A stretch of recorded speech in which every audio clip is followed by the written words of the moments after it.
So today I'll be changing my transmission pan, the filter, and the fluid, of course. After you get the car jacked up, you want to get this trans mount off. There will be 4 13mm bolts and then 2 15mm bolts right there.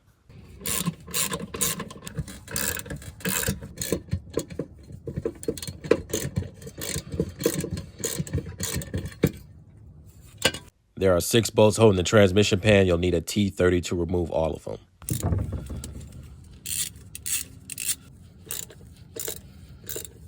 My bad on the camera angle. I think I bumped my camera. That's why it's off-centered. But once you get like 4 of those bolts off, it'll just start leaking out. Just let it leak out a little bit before you take the whole thing out and try not to make a mess like I did right there.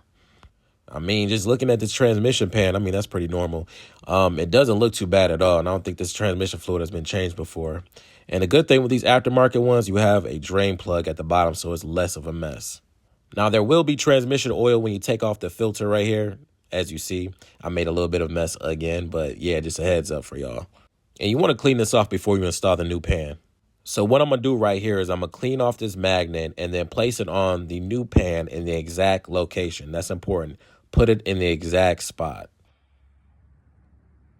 Now, before you put this filter on, take some of this transmission oil and rub it around, the gasket and whatnot. Just rub it around the edge. Make sure you do that. I'm sure somebody wanted to see me do this, and my bad for the camera angle. My phone was in my mouth because I needed 2 hands to do this. Now, putting this filter on is easy. There's a little tab right here, and you might not be able to see it, but there's a little slot for it right there. You just go ahead and pop that into place. Give it a little love tap. That's all it needs. So right here, I was going to show me putting the bolts back on the pan, but my phone fell, and because I was so focused on getting these bolts back in, I didn't even notice the entire time. This was the easiest way to get the trans mount back on because you're going to need something to lift it up and put it back in position. So I didn't have an extra container to pour out this transmission oil to find out how many quarts that I need. So I'm going to start off with 3 quarts. I'm probably going to need about 4 or 5, probably 5.